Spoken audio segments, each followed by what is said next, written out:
안녕하세요, 모둠체스입니다. 오늘은 2022년 6월 17일.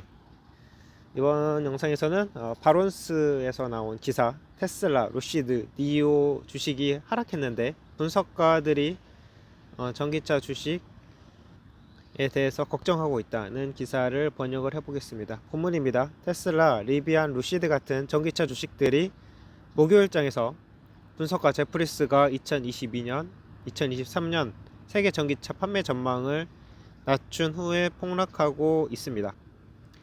목요일 발표한 연구노트에서 분석가들은 2022년 전기차 판매를 이전 900만 대에서 870만 대로 하향 예상했습니다. 이 하향 전망은 중국, EU, 미국의 시장 회복이 예상보다 늦다는 것을 반영합니다. 그렇지만 제프리스 분석가는 전기차 수요가 여전히 강하다고 말했고, 전기차 보급률 전망을 2022년과 2023년 각각 10%와 13%에서 11%와 14%로 높였습니다. 제프리스는 또한 장기적 전기차 판매 예상을 발표했는데요. 2025년에는 1900만 대 판매되고 2030년에는 3600만 대로 엄청나게 높아질 거라고 예상했습니다. 목요일장에서는 테슬라, 리비안, 루시드, 니오, 샤오펑, 리오토 모두 하락했습니다. 바론스는 이번 주 초에 전기차 스타트업 리비안, 루시드가 어떻게 전기차 주문을 더 받을 수 있는지에 대해서 보고했었습니다. 그렇지만 주식은 인플레이션이 투자자의 주요 초점이 되면서 상승하지 못했습니다. 인플레이션 증가는 높은 생산, 원자재 비용으로 인해서 자동차 수익성에 위협을 가합니다. 인플레이션을 잠재우기 위한 높은 이자율은 자동차 수요에 위협이 됩니다. 미국 인플레이션이 40년 내 최고이므로 연준은 수요일에 1994년 이래로 금리를 최고로 올렸고, 상승하는 물가를 진정시키기 위한 적극적인 캠페인을 계속할 것임을 월가에 알렸습니다. 자, 조선 경제에 나온 글인데요. 밑에는 1994년의 경우에는 앨런 그린스펀 당시 연준 의장이 인플레이션 선제 대응을 하기 위해서 1년 새 기준금리를 3%포인트 올렸습니다. 갑작스러운 금리 인상에 채권 시장에서는 인플레이션 대학살이라 불리는 자산 가격 폭락, 채권 금리 폭등 사태가 빚어졌습니다. 전문가들은 이번에도 비슷한 일이 일어날 수 있다고 우려합니다. 여기에 우크라이나 사태와 중국의 봉쇄에 따른 원자재 가격 상승 및 공급망 병목 현상이 언제 해결될지 모르는 상황입니다.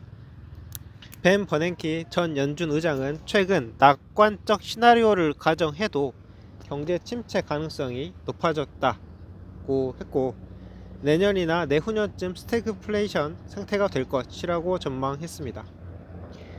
레리 서머스 전 미국 재무장관 역시 경기가 연착륙하거나 물가가 낮아질 가능성은 거의 없다며 향후 2년 내 경착륙할 확률이 3분의 1을 넘는다고 했습니다. 자, 여기까지 오늘 준비한 자료가 끝났는데요.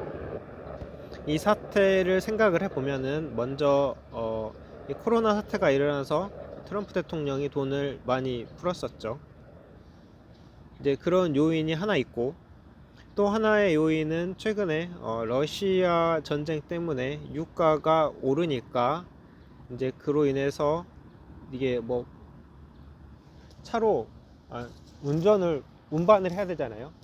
뭐 야채, 계란 등등등, 고기 등등등 전부 다 차로 운반을 해야 되는데, 이게 전부 다 아직은 전기차가 아니고 기름으로 가는 화석 연료를 사용하니까 이제 기름값이 오르니까 이런 물가도 다 오르고, 그렇다면 지금 해야 될 것이 무엇입니까?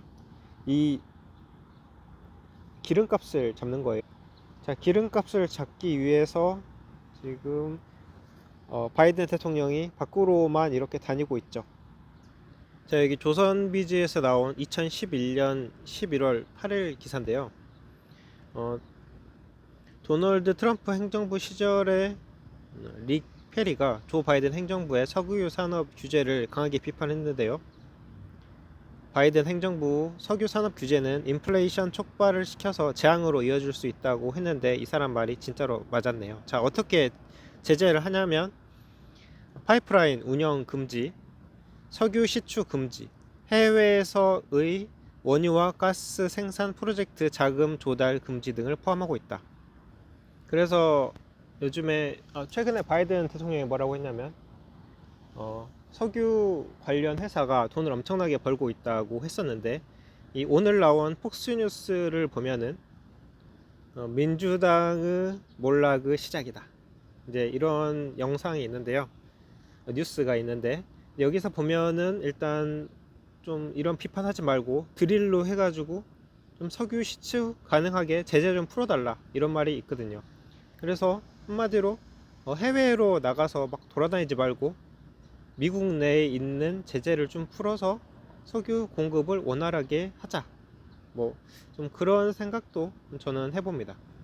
이 화폐 전쟁이라는 책을 보면은 이렇게 저렇게 해서 마지막에 화폐는 달러가 몰락을 하고, 그 다음에 진짜 화폐는 무엇이 될 것이냐, 그러면 탄소 배출권이 될 것이라고 해서 금융 엘리트들이 이것을 마지막 목표로 하고 있다는 게 이 화폐 전쟁에서 나오는 내용이죠. 그래서 이에 발맞춰서 그러는지는 몰라도 바이든 대통령이 계속적으로 친환경 정책, 그리고 석유를 사용하지 않는 쪽으로 가고 있는데, 이러다가는 민주당 11월 중간 선거에서 좀 위험해요. 그렇기 때문에 현재 민주당 정부로서는 어떻게든 빨리 이런 조치를 취해서 정권을 연장하든지, 아니면 중간 선거에서 패배해서 공화당이 장악해서 예전에 트럼프가 하던 식으로 또 이어가든지, 아무튼 여러 가지 그림이 생각이 납니다. 자, 오늘은 여러 가지 이야기를 했고요. 여기까지 해서 결론은 뭐다? 이 제프리라는 분석가가 이 전기차 판매가 좀 줄어들 것이다 라고 예상을 했다는 거. 왜 줄어들 것이라고 예상을 했냐면 세계 경기가 안 좋으니까. 하지만 장기적으로 봤을 때는 이 판매 대수는 엄청나게 많아질 것이다. 그러면 전기차에 대해서는 장기 투자로 보자 라는 것이죠. 자, 여기까지 해서 마치겠습니다. 감사합니다.